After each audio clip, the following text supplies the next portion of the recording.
चांद के नीचे तेरा और मेरा प्यार। रात के सन्नाटे में ठंडी हवा के झोंके और आकाश में चमकता हुआ पूरा चांद। पहाड़ों के बीच बसे छोटे से गांव में हर चीज किसी कविता का अंश लग रही थी। गांव के छोर पर एक पुराना बरगद का पेड़ था जहां सिया बैठी थी। उसके हाथ में एक डायरी थी जिसमें उसकी जिंदगी के सबसे खास पलों का की दास्तान लिखी हुई थी। हर कहानी का एक ही नाम था, आयन। यह वही जगह थी जहां सिया और आयन पहली बार मिले थे। आज सिया का दिल पुरानी यादों से भरा हुआ था। चांदनी रात उसे 3 साल पहले की उसी पहली मुलाकात में ले गई। 3 साल पहले सिया अपने कॉलेज की छुट्टियों में गांव आई थी। शहर के शोर से दूर यह गांव उसकी पसंदीदा जगह थी। उसे यहाँ की शांति और प्राकृतिक सुंदरता बहुत भाती थी। एक शाम जब वह नदी किनारे अपने स्केचबुक में कुछ बनाने की कोशिश कर रही थी, तभी एक आवाज़ ने उसे चौंका दिया।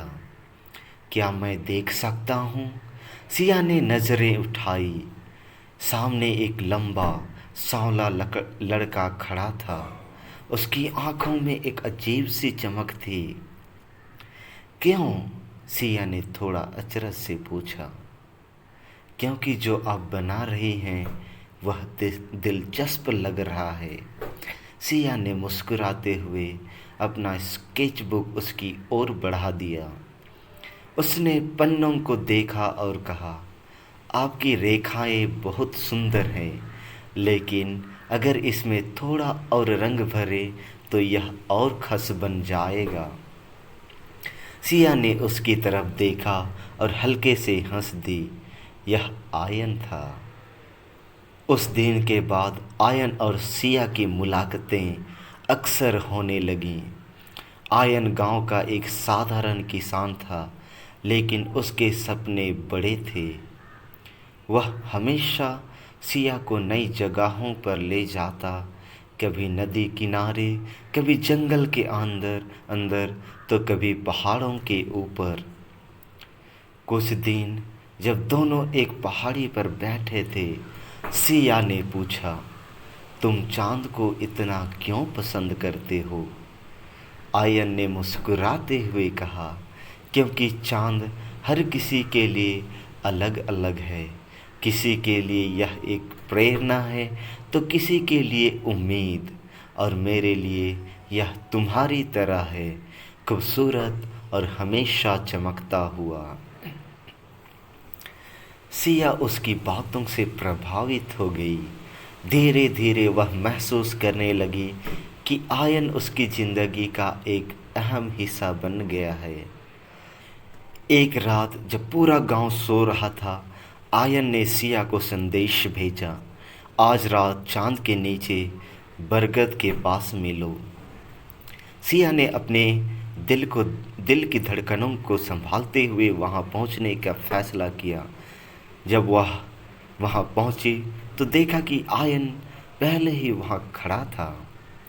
तुमने मुझे यहाँ क्यों बुलाया? सिया ने पूछा।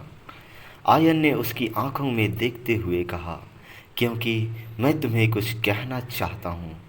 जब से तुम मेरी ज़िंदगी में आई हो, सब कुछ बदल गया है। क्या तुम हमेशा मेरे साथ रहेगी? चांद की रोशनी में सिया का चेहरा लाल हो गया। उसने धीरे से कहा, हाँ। उस रात चांद के नीचे उन्होंने एक दूसरे से वादा किया कि चाहे कुछ भी हो जाए, वे हमेशा एक दूसरे के साथ देंगे। लेकिन हर कहानी में एक मोड़ आता है। सिया की छुट्टियां खत्म हो गई और उसे शहर लौटना पड़ा। उसने प्यार की परीक्षा शुरू हो गई। सिया और आयन के बीच अब केवल खत्म और कॉल्स का सहारा था। सिया को शहर की व्यस्तता और आयन को गांव की जिम्मेदारियों ने घेर लिया था।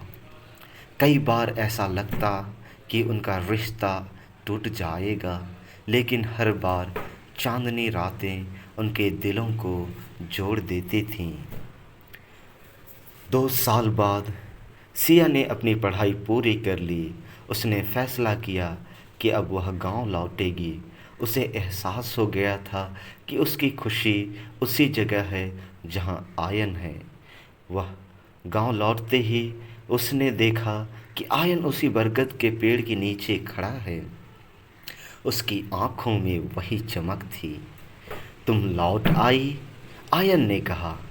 हाँ, सिया ने मुस्कुराते हुए जवाब दिया। मैंने चांद के नीचे वादा किया था, उसे निभाने आई हूँ। बरगद के पेड़ के नीचे बैठकर सिया ने अपनी डायरी में लिखा, प्यार एक एहसास है जो वादों और विश्वास से मजबूत होता है।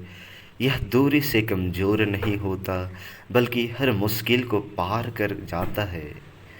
चांद के नीचे तेरा और मेरा प्यार यही साबित करता है।